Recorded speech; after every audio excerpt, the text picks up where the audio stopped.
The phone buzzed against my thigh, a long aggressive vibration that cut through the low smoky jazz filling the reception hall. I slipped it out of my dress pocket, keeping my face deadpan. Text from Dad. What the hell did you do? The club is threatening to throw everyone out. The card is locked. I stared at the glowing screen. The words blurred for a split second before snapping into sharp, brutal focus. Around me, the amber lights cast a warm, expensive glow over the linen tablecloths. My husband, Daniel, stepped up from behind. His hand rested solid and heavy on the small of my back. He didn't ask what the text said. He didn't have to. Across the room, the Marine Corps honor guard stood at rigid attention. The brass buttons of their dress blues caught the light as they prepared to cut our wedding cake. My people. My actual family. My jaw locked. The muscles ticked under my skin. I ran my thumb over the cracked edge of my phone case.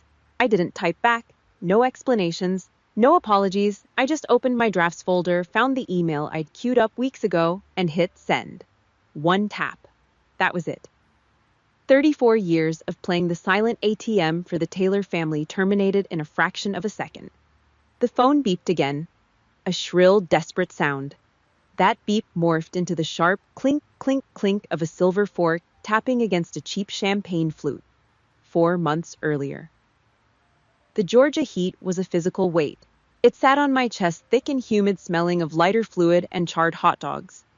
I was stuck in a flimsy plastic lawn chair in my parents' backyard, tracing the condensation on a red Solo cup filled with flat beer. My spine was straight, a habit the Corps drilled into me that I couldn't shake even in civilian clothes. I scanned the perimeter of the yard out of pure instinct. Broken fence panels, overgrown weeds, a house falling apart propped up entirely by my bank account. My mind kept drifting back to a piece of paper I'd signed 2 months before that. A business loan guarantee for Tyler. I did it because I was still trying to be the good daughter, the reliable one, the ugly workhorse who kept the farm running while the prize ponies pranced around. The sliding glass door rattled on its rusted tracks. Claire stepped out onto the patio, 40 minutes late to a family barbecue. She was wearing oversized designer sunglasses and a floral sundress that looked ridiculous next to a smoking charcoal grill. Tyler trailed behind her like a stray dog on a short leash, wearing a polo shirt popped at the collar. My father practically tripped over his own feet to greet him. He shook Tyler's hand like the guy was a visiting 4-star general, not a sleazy used car salesman who couldn't keep his inventory straight. I took a sip of the warm, bitter beer. I already had my exit route planned. Through the side gate, down the driveway, into my truck. 10 minutes tops, and I could fade out of this pointless gathering and get back to the base. Then, the fork tapped the glass. "Listen up, everybody," Claire announced. She raised her left hand, letting the afternoon sun catch a gaudy, blocky diamond ring. My mother gasped, dropping a pair of plastic tongs onto the deck. My father clapped Tyler on the shoulder, hard enough to make the guy wince. Applause broke out around the patio. I sat still. My eyes automatically scanned the faces. "We are just so thrilled," Claire beamed, leaning into Tyler's arm. "And we already picked the date. We're doing the engagement party Memorial Day weekend at Savannah Crest." The air left my lungs. My stomach pulled into a tight, hard knot. Memorial Day weekend, Savannah Crest. Those were my coordinates. That was my date. The wedding invitations had gone out in the mail 4 months ago. Every single person standing on that patio had received one. They were stuck to their refrigerators, right now held up by cheap magnets. I looked at my mother. She was smiling, wiping a tear from her eye with the back of her hand. I looked at my father. He was already talking loudly about booking the country club's premium catering package, a package I knew damn well he couldn't afford on his maxed-out credit.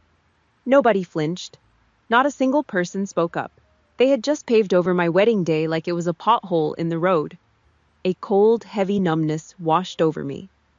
It was the same dead feeling I got when I realized how deep the rot in this family actually went. Just last year, I drained $12,000 from my savings to pay for my mother's gallbladder surgery. I slept upright in a hard plastic hospital chair for 72 hours straight. My back ached for a week. I ate stale vending machine crackers for dinner. I tracked her IV drips and vitals when the floor nurses were too understaffed to care. And when she was finally discharged, my father stood in the driveway, looked at the neighbors, and said, "Thank God for Claire. She coordinated everything from her phone." I didn't say a word back then. I just swallowed it. I took the hit because that was my job. But this Claire caught me staring. She didn't look guilty. She didn't even have the decency to look embarrassed. She just looked bored. She adjusted her sunglasses on her nose and offered a careless little shrug. "I mean, your wedding is pretty small anyway, Laura. Just a quick thing at the chapel with your military buddies. You guys can just bump it to June." She said it like she was asking me to change tables at a diner, like my life was just a placeholder until hers began. My father turned toward me. He pointed a plastic fork with a half-eaten piece of sausage right at my chest. His face tightened into that familiar authoritative scowl, the one he used to keep the house terrified and in line when we were kids. "Don't make a scene," he ordered, his voice low and raspy. "Don't be dramatic, Laura. Your sister needs this. Tyler's family expects a certain level of presentation." Presentation. He was using my blood, my sweat, and my credit score to fund Tyler's presentation. I didn't yell. I didn't throw my cup. The rage inside me didn't boil. It froze over. I placed the red cup down on the wooden picnic table. Thump! I pushed the flimsy chair back and stood up. I didn't look at Claire. I looked dead at my father. I gave him the exact same stare I reserve for recruits who lied to my face. Cold, hollow, stripped of all human warmth. I looked at him like he was a deserter. "The wedding date isn't moving." My voice didn't shake. It was a flat, tactical fact. My father's face flushed dark red, the veins in his neck bulging. "Excuse me, you listen to me right now." I didn't. I turned my back on him. I never turned my back to a room ever. But they weren't a threat anymore. They were just noise. I walked down the concrete path. My boots crunched heavy and deliberate against the gravel of the driveway. Behind me, the shouting started. My father barking useless orders. Claire playing the victim, her voice pitching up into that familiar grating whine. I reached my truck. The metal door handle was hot from the Georgia sun. I pulled it open, slid into the driver's seat, and grabbed the door frame. I slammed the heavy steel door shut. The noise cut out instantly. In the dead, suffocating silence of the cab, my phone lit up on the passenger seat. "Incoming, call Dad." The phone vibrated violently against the passenger seat of my truck. It rattled against the hard plastic, sliding closer to the edge with every incoming text. I did not pick it up. I drove the 40 miles back to the base with the windows down, letting the thick, humid Georgia air hit my face, but the wind could not drown out the buzzing. The bombardment did not stop when I parked. It followed me through the security gates and all the way into the base operations room. The air conditioning in the tactical center was a sharp, dry cold. It bit straight through the fabric of my uniform. I sat at my metal desk, the fluorescent lights buzzing a low, steady hum overhead, and stared at my phone screen. 4 missed calls from Aunt Linda. 3 voicemails from my cousin Rebecca. The flying monkeys had been dispatched. I played the first voicemail on speaker, keeping the volume low so it barely carried over the hum of the servers. "Laura, you are being completely unreasonable." Aunt Linda's voice hissed through the tiny speaker, dripping with that fake weaponized southern sweetness. "Your father is under a massive amount of financial pressure right now. You know that. Just push your little chapel thing back a few weeks. Claire already put down a non-refundable deposit for the country club." I hit the delete key. "Your little chapel thing." I shifted my eyes to the dual monitors glowing on my desk. They displayed my bank statements. Rows and rows of black numbers that kept the Taylor family floating above water. There was the second mortgage on that decaying house sitting squarely in my name. There was the direct deposit for my hazards pay from my last combat deployment, automatically routed every month to cover the private school tuition for Claire's son. I paid for the roof over their heads and the uniform on my nephew's back. My jaw locked. I remembered a Thanksgiving dinner 3 years ago. I had just returned from a 9-month tour in the desert. I walked into the dining room carrying a heavy roasting pan, and my father pointed the neck of his beer bottle at me. "Look at her!" He had scoffed to my uncle loud enough for the whole table to hear. "Stomps around the house like she is invading a foreign country. Put on a dress for God's sake, Laura. Try acting like a woman." I was the workhorse. I was built to carry the heavy loads, take the hits, and stay out of the spotlight so the beauty queen could shine. Iron discipline dictated that I do not cry in uniform. I locked my computer screen and rubbed the throbbing vein at my temple. The heavy steel door of the operations room creaked open. Daniel walked in. He did not ask how I was doing. He did not offer any empty platitudes or forced sympathy. He walked straight to my desk carrying 2 styrofoam cups of black coffee. The sharp, clean smell of hospital antiseptic clung to his navy blue uniform, cutting right through the stale, recycled air of the room. He set a cup down near my keyboard. He pulled up a metal folding chair, the legs scraping harshly against the concrete floor, and sat directly across from me. His ice blue eyes scanned my face. They were the eyes of a Navy trauma surgeon. A man who looked at open wounds, shattered bones, and death for a living, and never flinched. He reached across the metal desk. His hands were large, steady, and scrubbed raw. He gently pulled the printed financial files out from under my clenched fists. "You do not have to shrink yourself when you are with me, Laura," Daniel said. His voice was low, an anchor dropping in the middle of a storm. "He does not see you. He never will. But I do." Something inside my chest cracked open. The grenade pin I had been gripping for 34 years suddenly slipped loose. I leaned back in my office chair. I closed my eyes, letting the cold air wash over my face. For the first time in my entire life, the soldier was allowed to stand down. I did not have to earn his protection. I did not have to bleed for his respect. He just gave it. The secure line on my desk rang, a harsh electronic trill. I opened my eyes. Daniel watched me, his expression perfectly calm. I picked up the heavy plastic receiver and pressed it to my ear. "Laura." It was my father. He did not say hello. The connection hummed with static. His voice carried the exact same heavy dictatorial tone he used to terrify us as children. There was no compromise in his breath, only a blind ultimatum. "People are being forced to choose Laura. Family members are calling me confused. Claire is an absolute wreck." I stared at the styrofoam cup in front of me. The dark coffee rippled slightly from the vibrations of the servers. "I am not moving the date, Dad," I said. My voice was a flat horizontal line. "I sent the invitations 4 months ago. I pay the second mortgage on the house you are sitting in. I paid for Mom's surgery. I signed the loan guarantee for Tyler's car lot. I have done nothing but support this family." The line went dead quiet for a long, agonizing second. Then he delivered the kill shot. "She needs the support more than you do." The words hit the cold air of the room and froze. "You are tough, Laura." He continued, his tone turning dismissive, swatting away my lifetime of sacrifices like a mild annoyance. "You always figure it out. You do not need the attention. Claire is fragile. She needs this day to go perfectly. Be the bigger person for once." There it was. The absolute naked truth. He was punishing my resilience. He was punishing the fact that I survived my deployments, that I built a career, that I kept my mouth shut and paid the bills. My competence was my curse, and Claire's parasitic weakness was her greatest asset. I sat in silence for exactly 5 seconds. The static hissed in my ear. The heavy, congested breathing of the man on the other end of the line filled the void. In that 5-second window, everything shifted. The desperate, pathetic need to be loved by this man completely evaporated. The little girl hoping for a pat on the back died right there in the cold operations room. What was left behind was a United States Marine Corps logistics officer. My mind pulled up a tactical map. Target acquired, supply lines identified. "Yes," I said. The word was hollow, completely devoid of any anger or sorrow. "Goodbye, Dad." I did not wait for his response. I pulled the receiver from my ear and set it down on the desk. I turned back to my dual monitors. I logged into the primary banking portal. Over the next 3 months, I became a ghost in my own life. I worked entirely in the dark.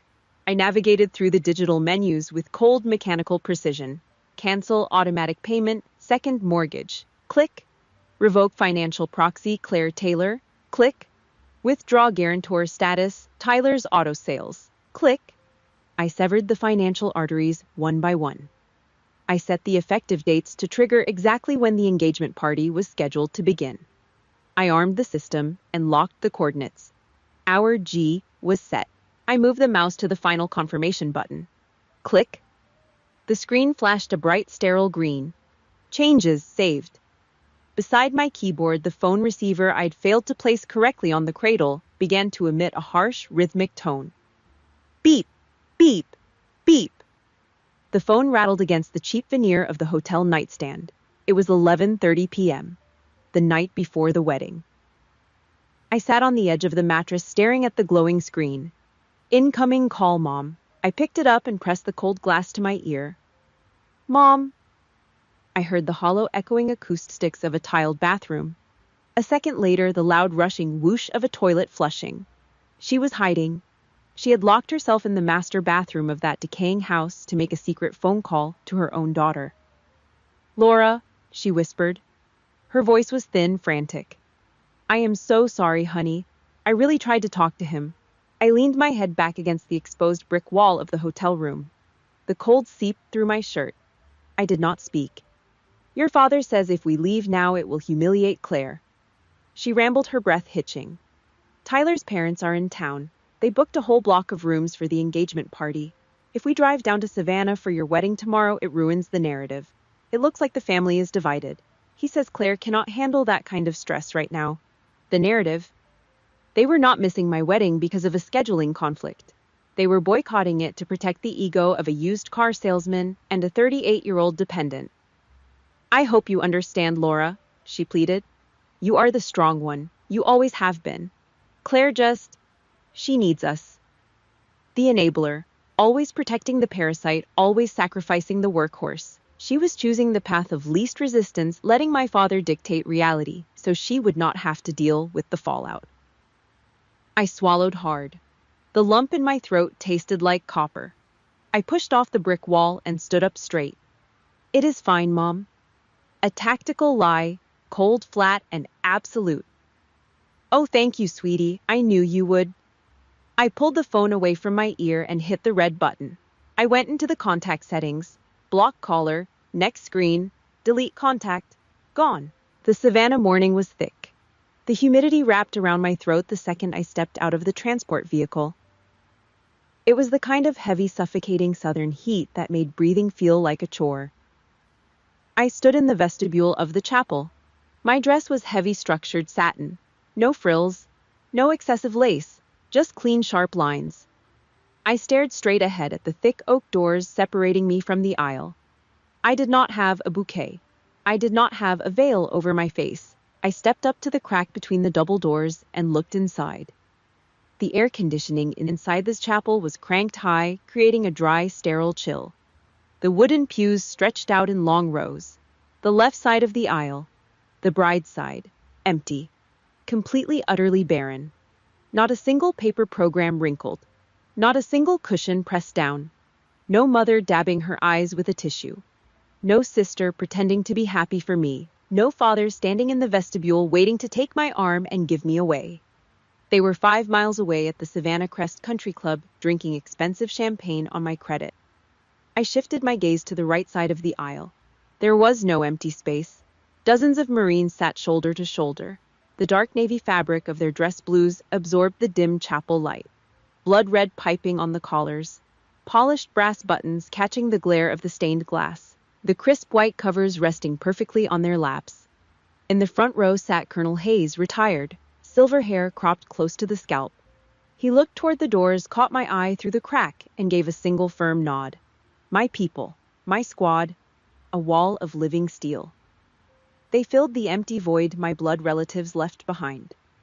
The heavy iron latch clicked. The oak doors swung open. A single low chord from the organ filled the room. No grand entrance music. Just a steady marching rhythm. I stepped into the aisle, alone. I did not look down. I pulled my shoulders back, locked my shoulder blades together, and lifted my chin. My eyes locked dead ahead. Heel toe, heel toe. The exact measured astride of a military parade deck. My heels struck the wooden floorboards with a sharp, rhythmic crack. I did not shed a tear. If I let the grief in for even a second, my spine would shatter.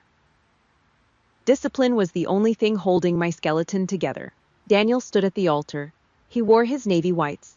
The sharp contrast of the bright uniform against the dark wood of the altar made him look like a beacon in the cold room. He watched me walk the gauntlet alone. He did not wait for me to reach the steps.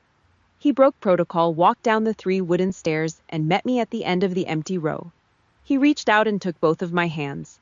My fingers were ice cold, completely numb from the adrenaline and the heartbreak.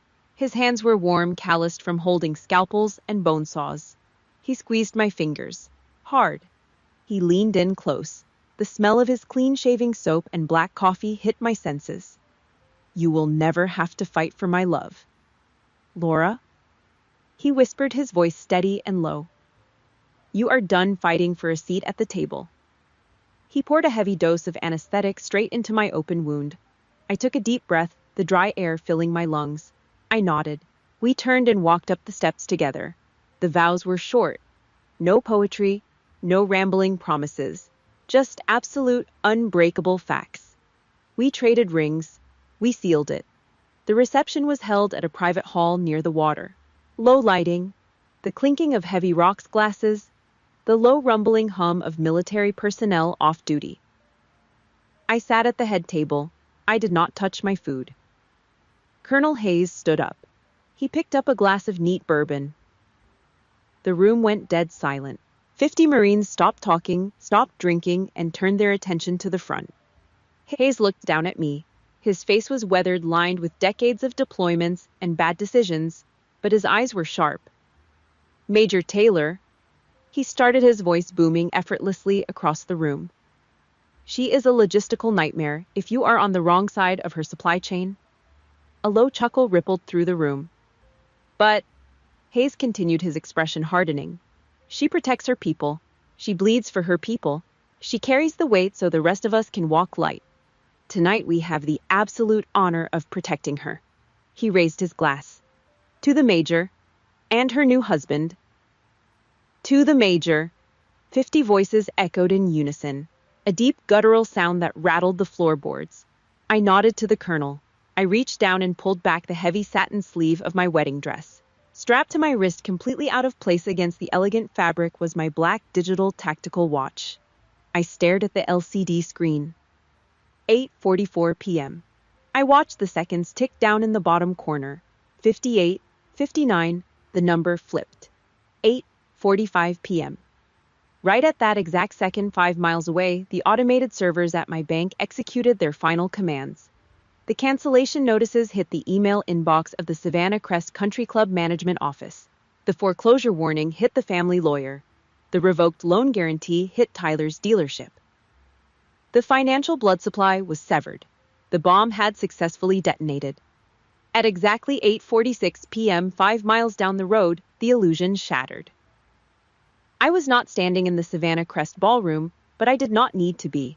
I knew the operational mechanics of a high-end country club. I knew how they handled bad debt. The banquet manager approached my father's table.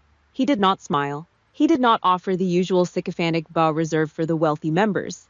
He carried a black leather check presenter, clutching it tightly against his ribs. He leaned down, keeping his voice low, but the sharp acoustics of the ballroom carried the tension to the surrounding tables. Sir, the primary card on file has been locked by the issuer. We require a cash settlement of $15,000 before the main course is served. The jazz band stopped playing. A waiter carrying a silver tray of appetizers backed away, sensing the sudden drop in atmospheric pressure. Claire froze. A crystal champagne flute hovered an inch from her lips. The expensive bubbles popped in the dead silence. Her oversized diamond ring caught the light, a heavy, useless rock that could not buy her a single plate of food. Tyler snatched the leather folder from the table. He muttered a string of curses, his face flushing a deep, angry red. He pulled a heavy plastic card from his own wallet and shoved it at the manager's chest. "Run this one," Tyler snapped, "and tell the kitchen to hurry up." The manager did not blink. He pulled a handheld point-of-sale terminal from his apron. He swiped the card. The machine processed. The internal gears whirred. The digital screen flashed a hard neon red. Declined. The color drained from my father's face. The fake aristocracy, the country club membership, the unearned pride, All of it burned to the ground in a single silent electronic transaction. The parasite had killed the host, and now it was starving. On the nightstand next to my hotel bed, my phone started to vibrate. It did not ring. It just buzzed. A harsh, relentless grinding of plastic against the cheap wood veneer. Tyler, Claire, Aunt Linda. The barrage of incoming texts and frantic missed calls came through in a continuous, overlapping wave. The phone rattled. The sound drilled into my skull. The buzzing stretched out. It warped. It morphed into a high-pitched, steady electronic beep. The air in the hotel room suddenly changed. The smell of expensive floral arrangements vanished. My lungs filled with the scent of copper. Like dirt. Like aviation fuel, iodine, and cold sweat. 5 years ago. Kandahar. The medical tent was a canvas oven. The heat was trapped under the heavy fabric, baking us alive. The generator outside roared, coughing thick black diesel smoke into the desert wind. A young corporal lay on the metal trauma table, 19 years old, barely out of basic training.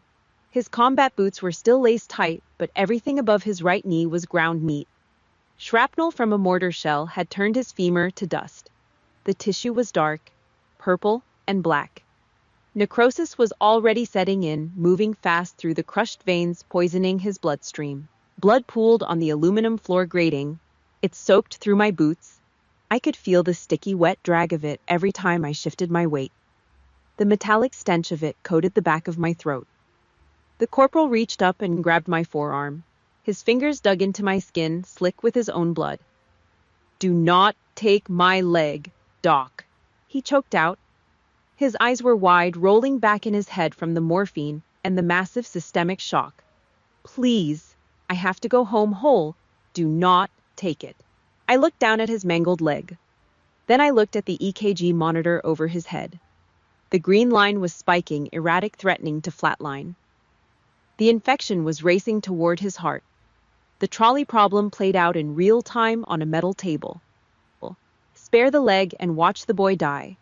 Or cut off a piece of his body to save his life. My hands were shaking. I forced my spine straight. I locked my jaw until my teeth ached. I shut down the human part of my brain that wanted to hold a dying kid's hand and tell him it would be okay. I let the military surgeon take over. I looked at the surgical tech standing across the table. "Bring the saw," I ordered. My voice was completely hollow. "Take the leg above the knee. Now." The corporal screamed, a raw animal sound that tore through the canvas walls and buried itself in my brain. We cut off his leg. We stopped the rot. We saved his life. But you do not make a call like that and walk away clean. You carry the ghost of that severed limb forever. You carry the weight of the scream. The phone buzzed again, yanking me out of the bloody sand and throwing me back onto the cold tile of the hotel floor. I stood in the center of the bridal suite. The room was perfectly silent except for the frantic vibration on the nightstand. The air conditioning hummed, blowing cold air against my bare arms. I walked over and stared at the glowing screen. The notifications piled up, flashing rapidly. "Tyler, call the bank. Now. This is illegal." "Claire, you ruined everything. They are kicking us out. Daddy is having chest pains." I looked at those words. I did not feel guilt. I did not feel a trace of regret. I did not even feel anger anymore. The trauma of Kandahar provided absolute cold clarity. My family was the crushed tissue. They were the necrosis. For 34 years, they had been feeding off my system, spreading their debt, their entitlement, and their toxic pride into my veins. If I did not cut off the supply line, the rot would reach my heart. They would drain every cent of my hazard pay, destroy my marriage, and leave me completely hollowed out. Cutting off the money was not an act of petty revenge. It was clinical triage. It was a pure survival tactic. I had to amputate the Taylor family to save Laura Taylor. Daniel stood near the large bay window overlooking the harbor. He unbuttoned his white uniform jacket and slipped it off his shoulders, laying it neatly over the back of a velvet chair. He did not ask about the phone. He did not rush to comfort me. He just watched my face, reading my vitals from across the room. I picked up a glass from the wet bar. I filled it with tap water. The water was lukewarm and tasted heavily of chlorine. I swallowed it down. My throat was dry, still coated in the phantom dust of the desert. "They figured it out," I said. My voice was a flat horizontal line, no spikes, no dips. "They just realized the bank is permanently closed." Daniel gave a slow, understanding nod. He stood his ground. On the nightstand, the phone finally stopped vibrating. The screen went dark for 3 seconds. Then it lit up again. This time, it was not a text message. It was a phone call. The caller ID flashed across the glass in large, bold letters. Dad! He had not called me directly in months. He only issued orders through my mother or Claire. Now the king was standing outside the locked gates demanding entry. The arrogance was gone, replaced by blind panic. I walked over to the nightstand. I did not hit the red button. I pressed my thumb against the glass screen and swiped green. I lifted the phone to my ear. I pressed the cold glass of the screen, swiped right, lifted it to my ear. I did not say a word. I just let the audio feed pour into the quiet, heavily air-conditioned hotel room. It was a goddamn war zone on the other end of the line. The background noise was a chaotic, humiliating mess of overlapping voices, scraping chairs, and sheer panic. I could hear Claire in the distance, her voice pitched up into a hysterical, grating shriek. She was screaming at a banquet waiter, her Southern Belle facade completely stripped away. Tyler was shouting over her, his words slurring together in a panicked drawl. And then the heavy, congested breathing of my father, right against the receiver. "Laura!" His voice was a raspy bark. He was breathing hard, the wet rattle in his chest amplified by the phone's microphone. But he was still trying to project authority, still trying to rein in the chaos by flexing a muscle he thought he possessed. "What the hell did you do?" he demanded. I stood perfectly still. Outside the large bay window, amber streetlights cut through the dark Savannah night, casting long, sharp shadows across the carpet. "The club manager just embarrassed us in front of Tyler's entire family," he snarled, his volume rising. "The cards are locked. Tyler's business accounts are frozen. The bank is telling him his guarantor pulled out. You work in logistics. Fix it. Right now. Call whatever fraud hotline you need to call and fix this mess." I listened to the absolute delusion in his voice. He actually believed it was a mistake. A bank error. The arrogance was so deeply embedded in his bones that he could not fathom a reality where he was not the king of his decaying castle. He still thought his failed contracting business from a decade ago commanded respect in this town. He thought his name meant something. "There is nothing to fix, Dad," I said. My voice was a flat, dead calm. I delivered the words like a casualty report. "It is already done. I am at my wedding reception." "What are you talking about?" The confusion in his voice finally cracked his authoritative tone. He stammered. "What did you cancel? Which accounts?" I looked at my own reflection in the dark glass of the window. My posture was rigid, shoulders squared, chin level. I locked onto the target. "Your 2021 IRS back taxes. I paid them." Silence on the line. The background screaming seemed to fade into a dull hum. "The second mortgage on the house you're sitting in right now. The one that was 3 months in arrears, I carry it." A sharp intake of breath on his end. A wet, ragged sound. "The private school tuition for Claire's kid. It is paid directly from my military hazard pay." I gripped the phone tighter, my knuckles turning white.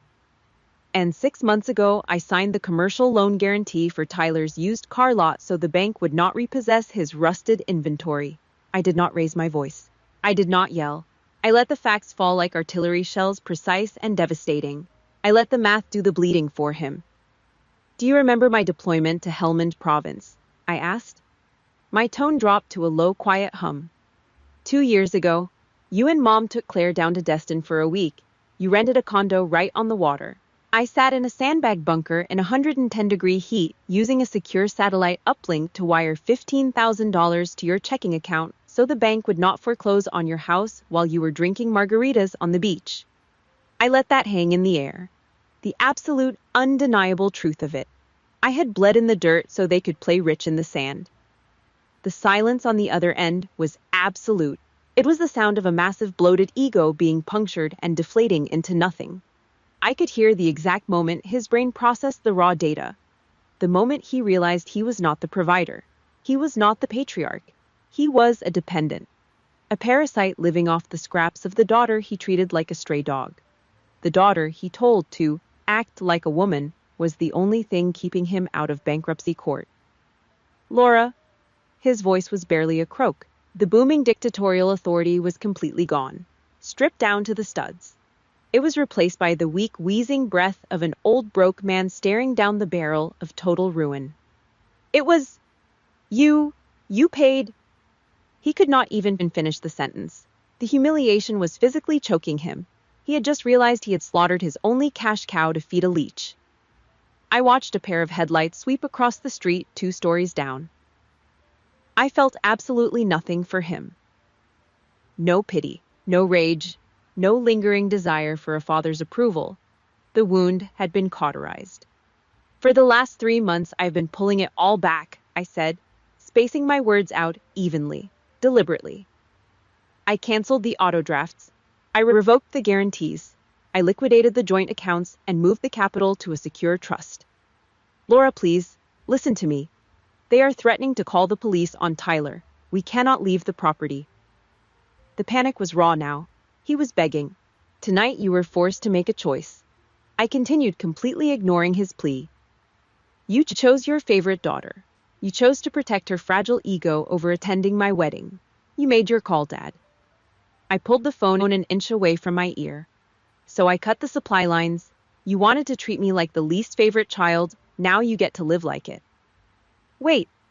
Laura, you cannot just leave us here. Feed yourselves. I pulled the phone down. I did not wait for an apology. I did not want one. An apology now would just be a transaction, a desperate, pathetic bid to turn the money valve back on. My thumb hovered over the red icon on the screen. I pressed it. The call ended. The screen went completely black. The sudden silence in the hotel room was deafening. The hissing static, the chaotic screaming, the pathetic wheezing, all of it vanished. Shut out. Locked behind a permanent wall of steel. I stood there for a long time, staring at the black glass in my hand. I waited for the guilt to hit. I waited for the heavy, crushing weight of daughterly obligation to settle back onto my chest and ruin my lungs. It never came. The tumor was gone. The host was free. I felt a shift in the air behind me. Daniel stepped up. He did not say a word. He did not ask how it went or what was said. He just wrapped his arms around my waist from behind and pulled my back against his solid chest.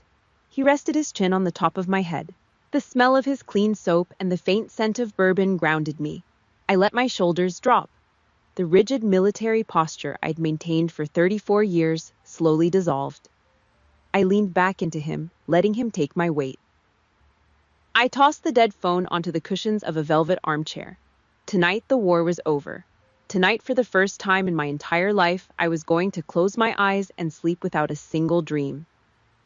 3 months later, a wooden stake stabbed into the dying yellow grass of a front lawn in Savannah, Georgia.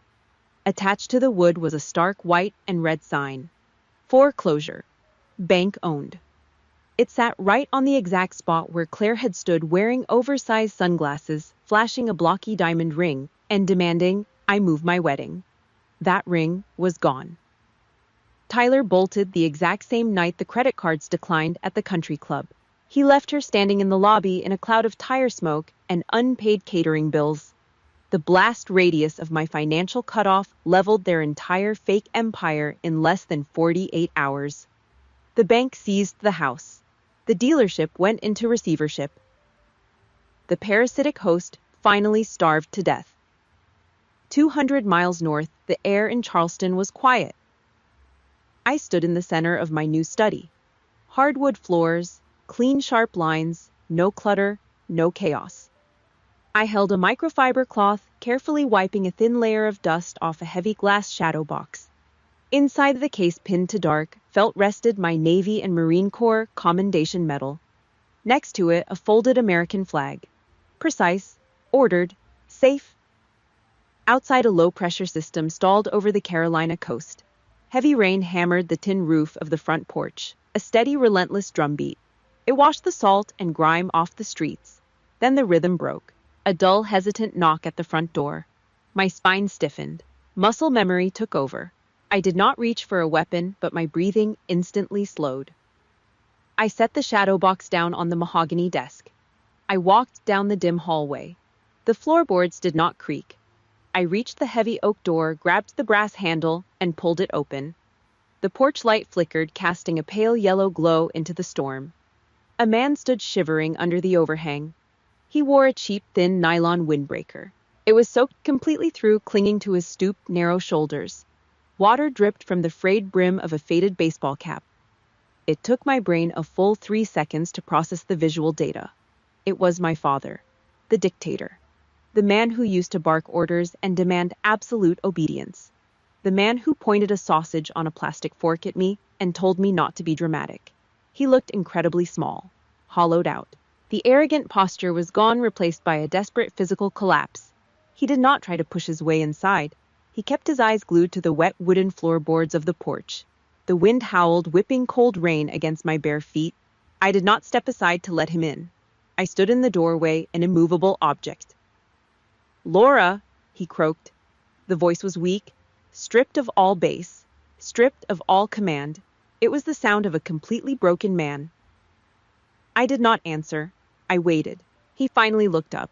His eyes were red, heavily bloodshot, sinking deep into his skull. The sheer exhaustion radiating off him was palpable. "I do not understand," he whispered. His voice trembled, barely cutting through the sound of the rain. "You never acted like you needed anything. You never asked for help. You just handled it. You handled everything." He swallowed hard, his Adam's apple bobbing in his wrinkled throat. "I thought Claire was the weak one. I thought she needed the protection. I thought you were bulletproof." A pathetic, fatal miscalculation. A misunderstanding that had slowly poisoned a father and daughter for over 3 decades. My jaw tightened. The word tasted bitter on my tongue. "Weak." I stepped closer to the threshold. The cold mist hit my face. I looked down at him. There was no hatred left in my eyes, just the cold, distant pity you give a stranger on the street. She falls apart the second things get hard and you rush in to sweep up the glass. I said. My voice was a quiet rasp, sharp as a scalpel. "I survived 3 combat deployments. I pulled shrapnel out of 19-year-old kids. I slept in the dirt and never broke down once. So that meant I was supposed to just suffer in silence because I carried the weight without screaming. I deserved to be the pack mule." He flinched. The truth hit him like a physical blow to the chest. He swayed slightly on his feet. The wind whipped sideways, soaking the bottom of his jeans. He reached up with a shaking, calloused hand and wiped his face. It was impossible to tell where the freezing rain ended and the tears began. The man who cared about nothing but presentation, the man who let a used car salesman humiliate his own flesh and blood, was standing on my porch sobbing. He looked at me. He really looked at me, maybe for the very first time in 34 years. He saw the scars. He saw the heavy, invisible toll of being the strong one. "Strong girls still need their dads, do they not?" he choked out. The words tore his throat apart. They hung in the damp air, heavy and devastating. My chest seized. The titanium plates I had built around my heart cracked, just a fraction of an inch. But it was enough. I let the anger drain out into the puddles on the porch. I let go of the phantom limbs of my childhood. I looked at the broken old man in the rain.